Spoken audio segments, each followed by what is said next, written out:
പണ്ട് പ്രപഞ്ചത്തിന്റെ സൃഷ്ടിയുമായി ബന്ധപ്പെട്ട് ബ്രഹ്മാവും വിഷ്ണുവും തമ്മിൽ ഒരു തർക്കമുണ്ടായി. തങ്ങളിൽ ആരാണ് ഏറ്റവും വലിയ ദൈവം എന്നതിനെക്കുറിച്ചായിരുന്നു ആ വാദപ്രതിവാദം. ബ്രഹ്മാവ് താനാണ് സൃഷ്ടികർത്താവെന്നും അതിനാൽ താനാണ് വലിയ ദൈവമെന്നും വാദിച്ചു. എന്നാൽ വിഷ്ണുവാകട്ടെ താനാണ് പ്രപഞ്ചത്തെ നിലനിർത്തുന്നതെന്നും അതിനാൽ താനാണ് പരമമായ ശക്തി എന്നും വാദിച്ചു. ഈ തർക്കം കൊടുമ്പിരികൊണ്ടിരിക്കുമ്പോൾ യാതൊരു മുന്നറിയിപ്പുമില്ലാതെ അവരുടെ മധ്യത്തിൽ അഗ്നിയുടെ ഒരു ഭീമാകാരമായ സ്തംഭം പ്രത്യക്ഷപ്പെട്ടു.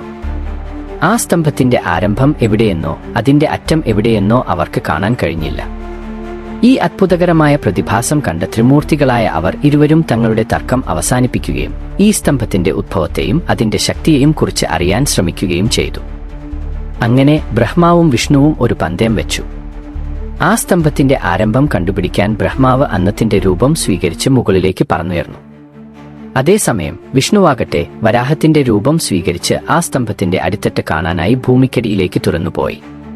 വർഷങ്ങളോളം നീണ്ട യാത്രകൾക്കൊടുവിൽ ബ്രഹ്മാവിനോ വിഷ്ണുവിനോ ആ സ്തംഭത്തിന്റെ ആരംഭമോ അവസാനമോ കണ്ടെത്താൻ സാധിച്ചില്ല. എത്ര ഉയരത്തിൽ പോയാലും സ്തംഭം മുകളിലേക്ക് വളർന്നുകൊണ്ടേയിരുന്നു, എത്ര ആഴത്തിൽ പോയാലും സ്തംഭം താഴോട്ട് പോവുകയും ചെയ്തു.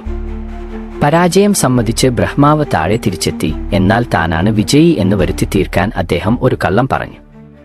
താൻ സ്തംഭത്തിന്റെ മുകളറ്റം കണ്ടുപിടിച്ചുവെന്നും ആ യാത്രയിൽ കേതകി എന്ന പൂവിനെ അതിന് സാക്ഷിയാക്കിയെന്നും ബ്രഹ്മാവ് വിഷ്ണുവിനോട് പറഞ്ഞു. എന്നാൽ വിഷ്ണു സത്യസന്ധതയോടെ തനിക്ക് സ്തംഭത്തിന്റെ അടിത്തട്ട് കണ്ടെത്താൻ കഴിഞ്ഞില്ലെന്ന് സമ്മതിച്ചു. അപ്പോൾ ആ അഗ്നിസ്തംഭം ഭേദിച്ച് സാക്ഷാൽ പരമശിവൻ അവിടെ പ്രത്യക്ഷപ്പെട്ടു. ശിവൻ തന്റെ അനന്തമായ രൂപമാണ് ഈ സ്തംഭത്തിലൂടെ അവതരിപ്പിച്ചത് എന്ന് അപ്പോൾ മാത്രമാണ് ബ്രഹ്മാവിനും വിഷ്ണുവിനും മനസ്സിലായത്.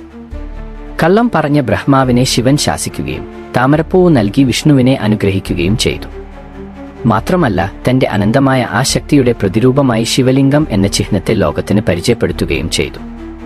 ഈ സംഭവം താനാണ് ഏറ്റവും വലിയ ദൈവം എന്ന ബ്രഹ്മാവിന്റെ അഹങ്കാരത്തെ ശമിപ്പിക്കുകയും ശിവനാണ് പരമമായ ശക്തി എന്നും അവന്റെ ഉദ്ഭവമോ അവസാനമോ കണ്ടെത്താൻ ആർക്കും സാധ്യമല്ലെന്നും ലോകത്തിന് മനസ്സിലാക്കിക്കൊടുത്തു.